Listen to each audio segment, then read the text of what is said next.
আজকে আবার চলে এসেছি নতুন একটা ব্লগ নিয়ে। সকাল সকাল ঘুম থেকে উঠে গেছি। আজকে শরীরটা একদম ভালো নেই, দুপুরে খুব ঠান্ডা লেগেছে, জ্বর ওষুধ খেয়েছি, ওই জন্য আজকে তাও একটু শরীরটা ঠিক লাগছে। তো চলো আজকে সারাদিন কি করছি সব তোমাদের কাছে দেখাচ্ছি। সাত সকালে খুরখুরি চলে এসছে আজকে আমাদের বাড়িতে। এই যে সেজে কুজে সকাল 7টায় চলে এসছে। এত সেজেছিস কেন আজকে? সকালবেলায় চলে এসছে ফোন নিয়ে। এই যে ওর একটাই কাজ, বলি না আমি, ফোন নিয়ে সাত সকালে উপস্থিত। এখনো আমরা কেউ ঘুম থেকে উঠিনি, ও চলে এসছে। আমি এদিকে সকাল সকাল রান্না বান্না বসিয়ে দিয়েছি। আজকে মঙ্গলবার, কাজের অত তাড়া নেই। এখানে কচুরলতি হবে দুপুরে খাবারের, আর এখানে জল খাবারে আলুর তরকারি হচ্ছে লুচির সঙ্গে। চা বসিয়ে দিয়েছি এদিকে। আর এদিকে আমাদের দাদা ঘুম থেকে উঠে আসবে। Good morning. এই বাজার ধরানি বাজার যাচ্ছি, ভাক্কি তুলে দিল আমাকে, একটু ঘুমাতে দিল না। ঠিক আছে, বাজার থেকে ঘুরে এসে দেখাবো কি বাজার করে আনলাম। চা নিয়ে বসে পড়েছি। চাটা আমরা অনেকক্ষণ সময় ধরে নিয়ে চাটা খাই। এই যে দাদা নিজের হাতে চা করলো, আর এই যে আমাদের খুড়া চা খাচ্ছে। কিরে চা কেমন করেছে মামা? এই ভালো। ভালো না খারাপ বল? ভালো। তুই যে বললি মামার সঙ্গে কথা বলবি না, দিয়ে মামার চা খাচ্ছিস যে। কথা বলবো না তো, ঝগড়া করেছে আমার সাথে। ঝগড়া করেছে? এই তুমি ঝগড়া করেছো কেন ওর সঙ্গে?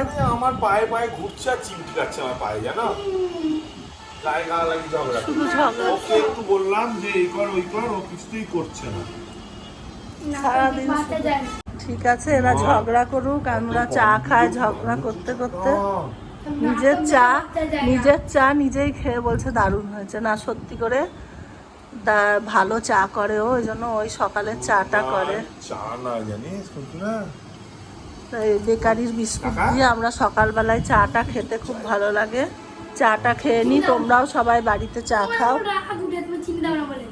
বৃষ্টি হচ্ছে খুব, ওয়েদারটাও খুব সুন্দর। সেই গরমের হাত থেকে আমরা সবাই রেহাই পেয়েছি। লিকার চা আর মুড়ি, তেল দিয়ে একদম হাতে ভাজা ঘরের তেল দিয়ে মুড়ি। চা দিলে লাস্টে তো খারাপ কি হয়েছে বলো? ভালো হয়েছে, তাহলে আদা দিয়ে লিকার। এটা দেখো খুলে কি আছে। ও দারুণ জিনিস, বাসি ঠিক না, আছে সকালে করেছি। সকালের জল খাবারের লুচি 2-3টে রেখে দিয়েছিলাম, এই সন্ধ্যেবেলায় চা দিয়ে খাবো বলে। তো আমরা খেয়ে নিই। দুধ আনা হয়নি। আমি এখন রেডি হয়ে একটা জায়গায় বেড়াতে যাচ্ছি, কিন্তু কোথায় যাচ্ছি সেটা বলবো না। তোমরা চলো আমার সঙ্গে, গিয়ে দেখবে আমি কোথায় যাচ্ছি। তো চলো আমার সঙ্গে। আমি বলে দেবো কোথায় যাচ্ছে না করলো। আমরা বৃষ্টি মাথায় নিয়ে বেরিয়ে পড়েছি, রাস্তায় যাচ্ছি এখন।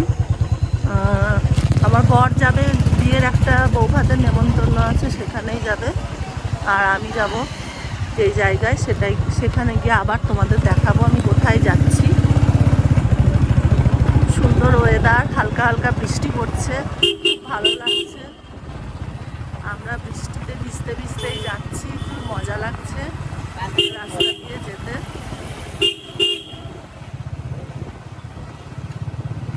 একদম ফাঁকা ফাঁকা রাস্তা।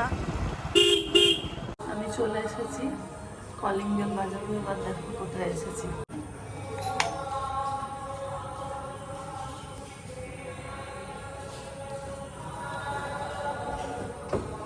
মা কি গো খুলছো না? কোথায় গেছিলা? এই যে আমি এসছি আমার মাদের ফ্ল্যাটে। মা তোমার কপালে এটা কি পড়েছ? ওই যে কীর্তন, এই বৃষ্টির মধ্যেও কীর্তন দেখতে চলে গেছো।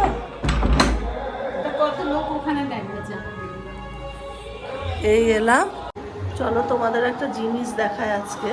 এই যে এটা একটা ওয়াশিং মেশিন, এটা কিনেছে প্রায় 20 দিন হয়ে গেল, কিন্তু এটাকে সাজিয়ে রেখে দিয়েছে আমার মা বাবা, ব্যবহার করেনি এখনো।